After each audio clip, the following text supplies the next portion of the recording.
Hello, and welcome to Making Sense of It. I am Mona Duncan, your moderator, and this program is our gift to you from the Glasser Institute for Choice Theory. Our speaker today is Robert J. Martin, and has written or is in the process of writing a book about balancing life and everything that's a part of your life. And today he's going to be talking, I believe it's chapter 6, isn't it, Robert? It's about organizing. And it's about getting organized. So, all areas of your life, I'm sure there will be something that we can all benefit from. So, we're ready when you are. Take it away. So I've read all the books and such on organizing. So it's like I have to say something that's different from what other people have said. So I'm going to speak as more as a person and as a psychologist here, and try to say some things that you maybe have not seen in some of the more popular books that we've all read. Okay, so this is for people, easy organizing for people who hate to organize, which is me, because I don't like dealing with detail. It's just who I am. Am I sharing yet? Yes, you are. Okay, good. So the first thing is organizing is not an end in itself. I don't do my shirts perfectly, and if you do, that's fine, but I don't see it as an end in itself. So when do you want to organize? Well, when you feel frustrated, you feel like, oh, I'm wasting my time, my projects aren't moving along, I'm not thinking as effectively as I could because I can't find things. That's when you want to organize, not for the sake of organizing. So my key idea is create the least amount of organization you want to do what you want to do.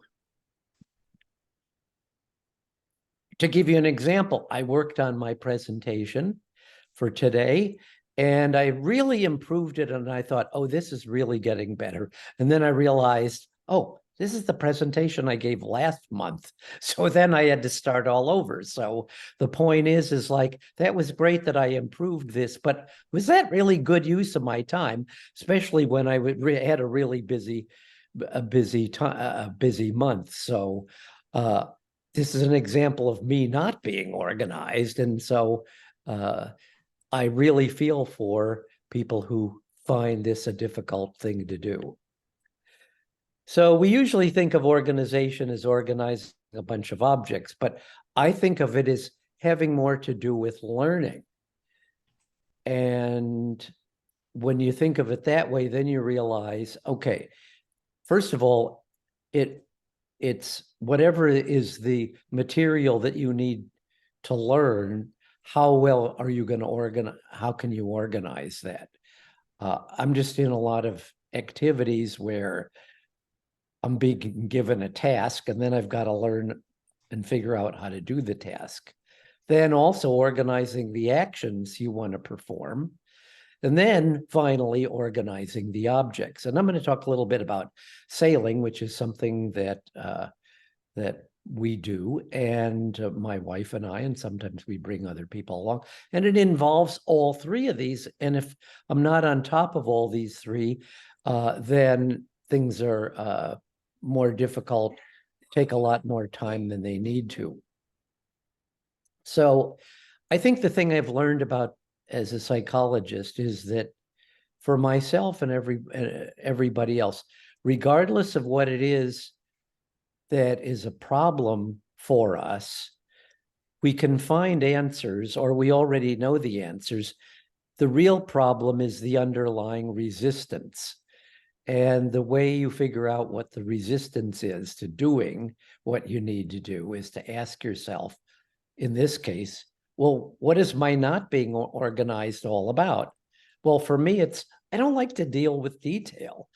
And spending a day with detail is my idea of a horrible day.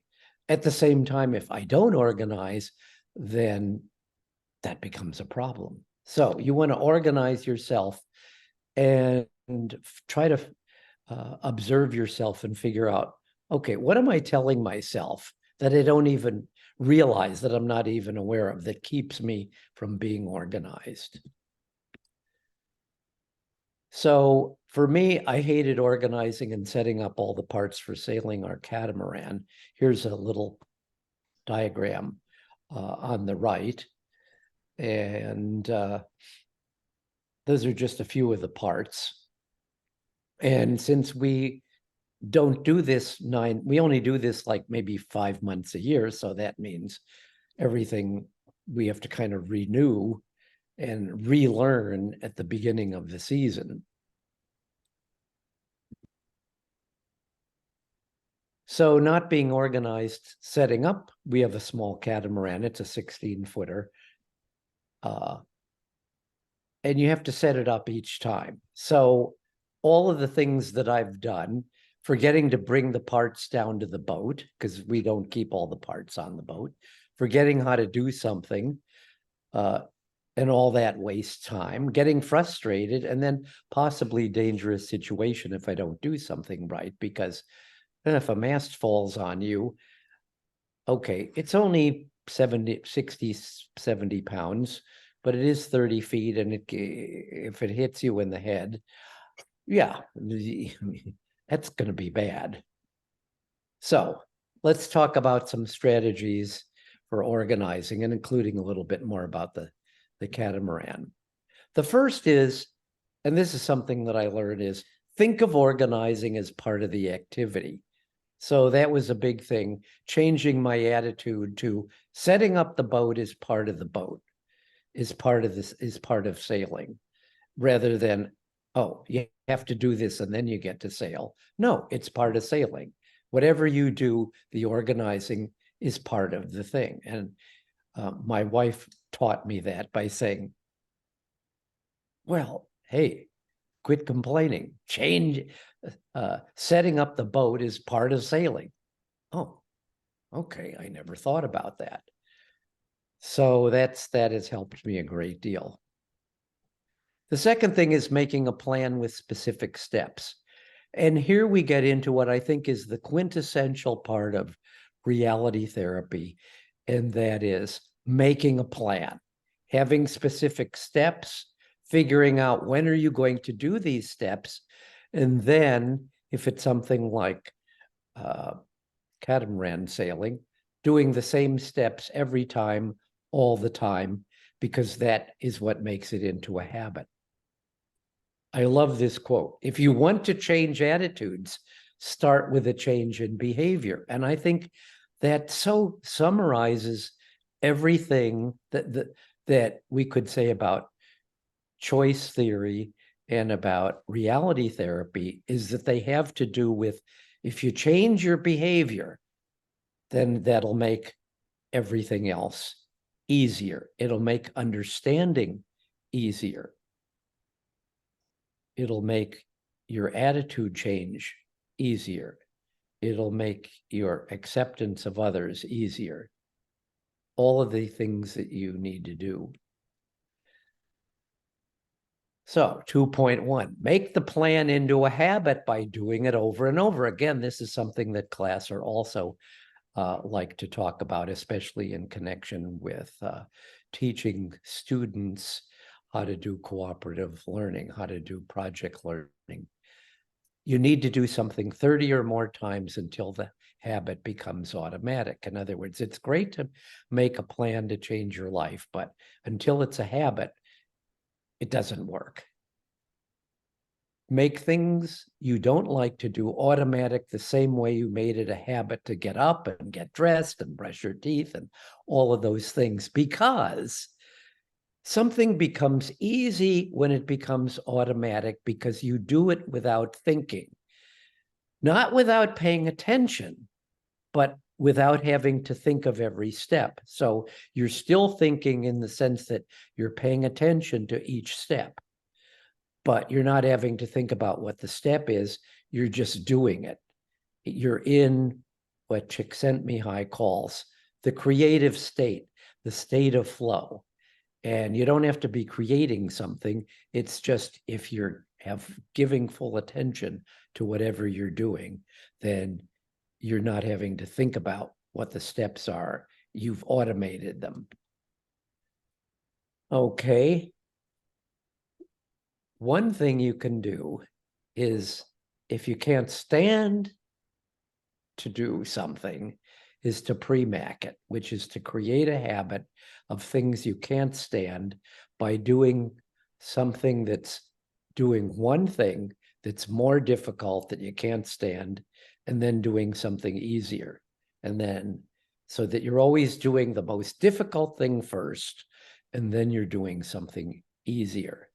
And you can teach kids to do their homework that way. I've worked with lots of kids. You can teach your adults. You can teach yourself to do this. So number 3 is keeping it simple. And there's lots of ways to keep it simple. One is to organize as you go. One way is like when I'm cooking, is if I clean as I go, then it's a lot easier at the end. And when I don't, it's really discouraging facing a big mess at the end. Another is going to a place with fewer distractions, or just a change of scenery. We like to go to Scooter's coffee shop every morning, and I will work on some kind of a project on my computer. So here's the Burger King, which is reminiscent of a story where a professor was applying for a job at a prestige university, and the university called his house and said they'd like to talk to him. And his son answered and said, "Oh, Daddy's working at Burger King," which sounded like he had a job at Burger King. But really what he was doing is he was taking his professional work or his writing, whatever it happened to be, to Burger King, sitting there because that was a place where there were fewer distractions. There was no refrigerator, no TV, no other people, etc.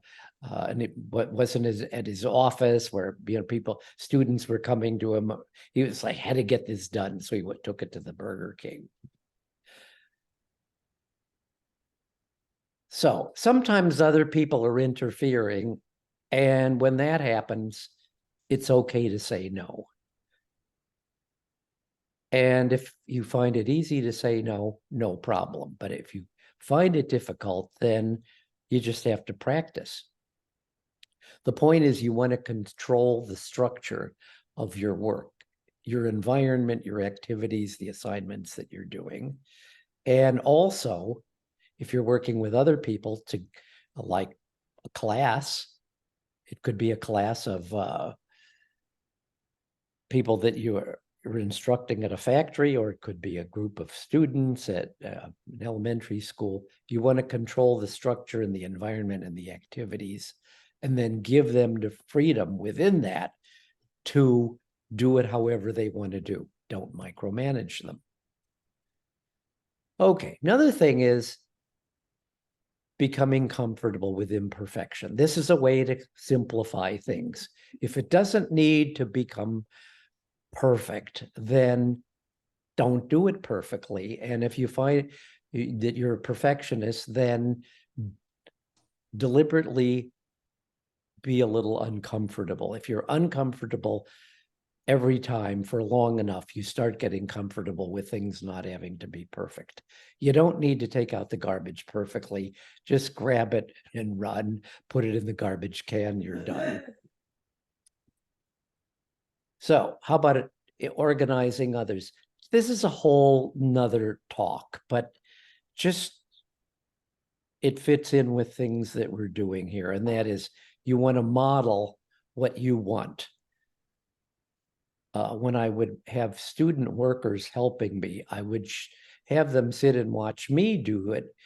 And then I would step them through the process, then give them the assignment, and then inspect the results without and I had to learn not to micromanage. It's like they have to do it in their own way.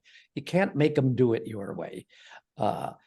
Whatever the steps are, they'll figure their own way out to do that steps, and that work really well. I had students who would come in and just start doing stuff because they knew what needed to be done. And I tried to be as nice as possible because and make them feel wanted and valued, because if they stayed for 2 years, that meant that it took me a couple months to teach them what they needed to do, but then they weren't gone at the end of the semester. The other thing is you can visit with others and ask them how they organize, and that can be helpful. And if nothing else, you can go on YouTube because there are always people willing to give you advice. Then number 6, I would have liked to have put this first, but I think it's better at this point, and that is, when in doubt, throw it out. If you don't actually need it, throw it out or give it away. We try to give away, I remember one guy that I went to his workshop, famous guy, says, well, when I buy a new shirt, I give the old one away. So he didn't have more stuff than he needed. So I'm going to talk about the bin method in a minute here. And the most useful bin you can have is your wastebasket. So get rid of objects and tasks also, not just objects, but tasks you won't miss once they're gone, which is tricky because we're always afraid we'll miss what we get rid of. We're afraid we'll need what we get rid of. But if you don't think that's, if that happens, it'll be okay. So what works is being a little bit uncomfortable to make a decision to get rid of a task or an object. And then with tasks, you can always bring it back if it doesn't work. And with objects, you can almost always get another one if that doesn't work. But this helps you to winnow down. The less stuff you have to organize, the better. I think this goes for almost every talk that I've given, and that is, whatever you're trying to do, we all have resistance to doing things we're not actually doing. And overcoming the resistance means going beyond feeling a little bit uncomfortable to get rid of things. Here we have the cactus. Here, it's like you don't have to roll in the cactus, as Glasser once described somebody as doing, but you need to keep it in mind. It's like, it's okay to be uncomfortable. Do it, get rid of stuff until it feels uncomfortable, and then go as far as you can. Then you organize what's left. And here are some ideas for organizing what's left. And my suggestion is just take 1 or 2 of these. I'll just go through them quickly. This is tactics for organizing stuff. Here's something Thomas Jefferson did.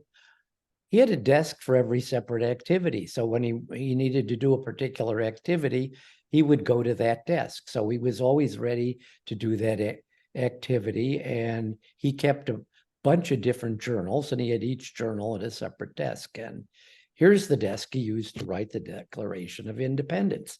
And it turned out pretty well, didn't it? The thing that I like and that I really recommend is people use the bin method to reduce clutter. That is, a bin could be just about anything. Could be a drawer, any kind of a bin. And the point is, put everything that needs to go together in that bin. Then you know where to find that kind of thing. Like a silverware drawer. It doesn't have to be perfect. You just try to put all the knives together and all the spoons together and whatever all the objects are. They can be very diverse, but if you know they're all in that bin. And so I have whole sets of little drawers where I have stuff, and I have bins, and then you don't have to be perfectly organized. It's a way of being organized without having to organize each separate thing. It just makes things easier. So the point is, use the sorting methods, use the organizing methods that fit you the best. And I won't go through all of those. The whole point is simplifying simplifies organizing. Whatever you can do to simplify your organizing is gonna help you in the long run. So you don't have to be perfect, and you don't have to spend any more time than absolutely necessary. So now, I'm not suggesting other people do this, but here's something that I do 3 or 4 times a year. I will get, for about a week, I'll spend as much time as I can each day, which is not a lot, sorting out and putting away books I'm not going to read, music I'm not going to learn, information I'm not going to use, projects I'm not going to do, so that I'm dealing with my good intentions that have built up over time. So I'm basically putting away, throwing away, giving away stuff that I'm not going to use. It's like if I've had a book around for 10 years and it's like, I'm never going to read this. I'm just going to get rid of it. Okay, summarizing. The point is to have fun with life and organize in a way so with the end in mind that you want to have fun. You want to organize to reduce frustration, save time, and improve your thinking. The key practice is to identify our resistance and then make a plan that's easy enough to carry out. Choose 1 or 2 of the ideas we've talked about. And I would say begin with the problem or situation you find most irritating, or maybe not most irritating, but just something that bugs you. Then commit to what you can stand to do. Don't make a plan that you know you can't carry out. For me, when I can't stand organizing, I try to deal with one thing at a time. 1 dirty dish, 1 piece of paper, 1 computer file, 1 load of laundry, 1 sentence. And then build habits by doing the same thing the same way every time, all the time. And then it becomes automatic, and you can do it like you brush your teeth. You don't have to think about it. You just do it at a certain time every day. So my last slide here. What actions would you most like to take to organize so as to make things easier, more pleasant, and give you more effective control of your life? That's what we're all about here. More effective control.